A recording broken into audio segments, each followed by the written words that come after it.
جب اس نے تمہاری تسکین کے لیے اپنی طرف سے تمہیں نیند کی چادر اڑھا دی اور تم پر آسمان سے پانی برسا دیا تاکہ تم کو اس سے نہلا کر پاک کر دے اور شیطانی نجاست کو تم سے دور کر دے،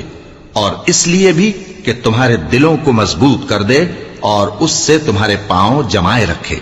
جب تمہارا پروردگار فرشتوں کو ارشاد فرماتا تھا کہ میں تمہارے ساتھ ہوں، تم مومنوں کو تسلی دو کہ ثابت قدم رہیں،